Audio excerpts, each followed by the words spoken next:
नमस्कार दोस्तों, कैसे हैं आप लोग। आपका स्वागत है मेरे चैनल वाइस लाइफ एडवाइस में। तो दोस्तों, आज का टॉपिक है सिंपल सा, यूरिक एसिड हम कैसे कंट्रोल करें। दोस्तों, ये बड़ा कॉमन है यूरिक एसिड, बहुत ही जल्दी, बहुत ही कॉमन प्रॉब्लम है। ये बढ़ जाता है और इससे क्या होता है, हमारे जॉइंट्स में पेन होनी शुरू हो जाती है। सबसे पहले हमारे उंगलियों के ये जो जॉइंट्स है इसमें पेन होती है। रिस्ट वाले में पेन होती है, एड़ियों में होती है, घुटनों पे होती है, पीठ पे भी होती है। तो धीरे धीरे ये जॉइंट बढ़ती है और इससे हमें कोई भी आराम नहीं मिलता। इसकी अगर एलोपैथी दवाई खाएं तो एलोप्लुरनोल है या ज़ाइलोरिक जिसका नाम है, वो इफ़ेक्टिव है। कुछ टाइम लगता है पर उसको भी असर दिखाने में। पर हमें ये प्रॉब्लम क्यों आती है, हम इसको क्या कैसे कंट्रोल कर सकते हैं, यूरिक एसिड बढ़ने के क्या नुकसान हैं, और सबसे इम्पोर्टेंट नेचुरल कौन से तरीके हैं जिससे हम यूरिक एसिड अपनी डाइट में ऐसा खाएं भी हमारा जो कभी बढ़े ही ना। तो सबसे पहले हम बात करते हैं यूरिक एसिड के क्या नुकसान है। यूरिक एसिड जब भी हम प्रोटीन ज़्यादा मात्रा में खाते हैं और अच्छी तरह हमारी बॉडी उसको मेटाबोलाइज नहीं कर पाती, तो वो प्यूरिन्स में जनरेट हो जाते हैं और प्यूरिन्स कन्वर्ट हो जाता है यूरिक एसिड में। अगर हमारी ब्लड में यूरिक एसिड की मात्रा ज़्यादा है, अगर हम टेस्ट कराएं, अगर 6.5 या उससे ज़्यादा आती है तो यूरिक एसिड हमारी ब्लड में ज़्यादा है। अगर ऐसा आता है तो over a period of time अगर हम इसे ना ठीक करें तो यही यूरिक एसिड क्रिस्टल्स में कन्वर्ट हो जाता है और ये डिपॉजिट होना शुरू हो जाता है हमारे जॉइंट्स के बीच में जो जगह होती है। जब ये जॉइंट्स के बीच में क्रिस्टल्स जम जाते हैं तो उस कंडीशन को हम कहते हैं गाउट। तो उसमें हमारी पेन और बढ़ जाती है over a period of time. अगर तब भी हम सही एक्शन ना लें और यूरिक एसिड ऐसे ही बढ़ा रहे हमारी बॉडी में, तो एक मेडिकल कंडीशन जिसे हम रूमेटॉयड अर्थराइटिस बोलते हैं वो हो जाती है, जिसमें जोड़ों का दर्द और बाकी जॉइंट्स में बहुत दर्द होता है। तो हम इस सिचुएशन को कैसे अवॉइड कर सकते हैं। सबसे पहले हमें टेस्ट, जब भी ऐसी प्रॉब्लम हो तो टेस्ट करा के देख लेना चाहिए कहीं हमारा यूरिक एसिड बढ़ा तो नहीं हुआ। तो हमें नेचुरली उसको कैसे कम कर सकते हैं वो सब कुछ उस पर ध्यान देना चाहिए। तो हमें क्या ऐसे फूड्स हैं जो हमें नहीं खाने चाहिए। हमें जो भी फूड जिसमें प्रोटीन ज़्यादा है, दोस्तों प्रोटीन की मात्रा काफ़ी ज़्यादा अधिक है, वैसे वो हमें फूड नहीं खाने हैं।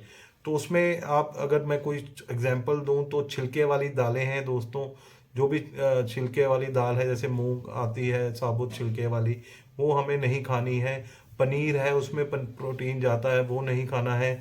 दूध जो फैट वाला है वो बिल्कुल नहीं खाना है। स्किम्ड मिल्क जिसे हम बोलते हैं या लो फैट मिल्क, वो आप ले सकते हैं। सोया मिल्क आप ले सकते हैं। फिर इसमें आप चने आते हैं, चाहे वो वाइट है ब्लैक है जिस पे छिलका है, भुने हुए हैं या आप उसे उबाल के एज ए सब्जी में या जैसे भी बनाते हैं, करी उसकी खा रहे हैं, तो वो नहीं खानी चाहिए आपको। मूंगफली आपको अवॉइड करनी है। मूंगफली में बहुत मात्रा में प्रोटीन होता है और वो प्रोटीन जल्दी मेटाबोलाइज नहीं होता, उसकी जो कन्वर्जन है प्रोटीन्स में वो काफ़ी अधिकतर होती है। तो वो आपको बिल्कुल ही अवॉइड करनी है। आपको कोई भी प्रोसेस्ड फूड जो मार्केट में मिलता है, जिसमें वेज नॉन वेज आ जाते हैं, फ्रेंच फ्राइज हो गई, आलू टिक्की, बर्गर, ये सारा चाइनीज़ फूड, ये आपको अवॉइड करना है क्योंकि ये भी मेटाबोलाइज जल्दी नहीं होता और ये प्रोटीन्स में जल्दी कन्वर्ट हो जाता है। एग्स आपको अवॉइड करने हैं, एग्स में भी प्रोटीन ज़्यादा होता है। तो कौन से चीज़ आप ले सकते हैं या किन चीज़ों का आप सेवन करें तो यूरिक एसिड आपका कंट्रोल में रहेगा। अगर आपका यूरिक एसिड बढ़ा हुआ है तो आप लीफी वेजिटेबल्स, ग्रीन वेजिटेबल्स खाएं जिसमें सारी सब्जियां आ जाती हैं दोस्तों। गोभी आ जाती है, मटर आ जाते हैं, कोई भी सब्जी जो हरे रंग की है, कोई भी शलगम हो गई, आप कोई भी सब्जियां खाएं, ग्रीन वेजिटेबल्स खाएं, जितना अधिकतर खाएंगे। स्पिनच है, वो आपका यूरिक एसिड बहुत ही जल्दी इसमें आपको ठीक करेंगी। फ्रूट्स में आप फ्रूट ज़्यादा लें, विटामिन सी वाले ज़्यादा फ्रूट्स लें, जिसमें आंवला आ गया, सिट्रस फ्रूट में ऑरेंज आ गए, कीनू आ गया, कई जगह माल्टा अवेलेबल होता है वो आ गया, लेमन आ गया। तो ये सारे फूड आप खा सकते हैं। दालों में आप धुली दालें लें, जो आपकी बिना छिलके की धुली हुई दाल जिसको हम बोलते हैं, वो सभी प्रकार की आप दालें खा सकते हैं, उसमें कोई दिक्कत नहीं है। चेरी ले सकते हैं। और एक चीज़ का आप ध्यान रखें, अब आप अपना पानी की इनटेक बढ़ा दें। पानी की इनटेक जितनी आप बढ़ाएंगे उतनी ज़्यादा सक्षम हो जाएंगी, आपकी किडनीज यूरिक एसिड को फिल्टर करके आपके शरीर से निकाल देंगी। तो इससे बहुत ही फ़ायदा रहेगा। आप हमेशा हाइड्रेटेड रहें, पानी कभी अपनी बॉडी में कम ना होने दें। उसके अलावा आप कोल्ड प्रेस्ड ऑयल यूज़ कर सकते हैं। रिफाइंड ऑयल बंद कर दीजिए बिल्कुल। रिफाइंड ऑयल में ट्रांस फैटी एसिड्स होते हैं, उसमें जो स्ट्रक्चर होता है फैट का वो बैड फैट हो जाता है, या आप कह दीजिए सेहत के लिए बहुत हानिकारक होते हैं। तो रिफाइंड ऑयल बंद कर दीजिए। आप नेचुरल ऑयल, कच्ची घानी का cold press oil, coconut oil, sesame या जिसे हम तिल का ऑयल कहते हैं, आप वो अपने डाइट में इंक्लूड करें और उसी को खाएं आप, और कम मात्रा में खाएं।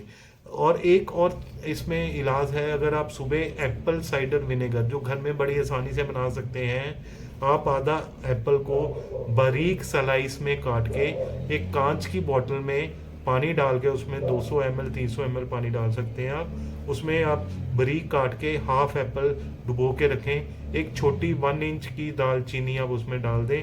इसको आप ओवरनाइट रखें 10 से 12 घंटे, और सुबह इसको हल्का सा गर्म करके गुनगुना पी लें।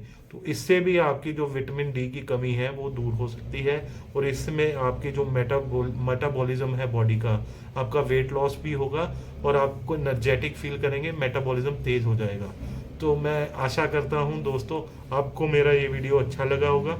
आप इसे काइंडली लाइक, सब्सक्राइब और शेयर करें अपने दोस्तों और फ्रेंड्स के साथ, ताकि वो भी इस चीज़ से फ़ायदा उठा सकें। थैंक यू दोस्तों।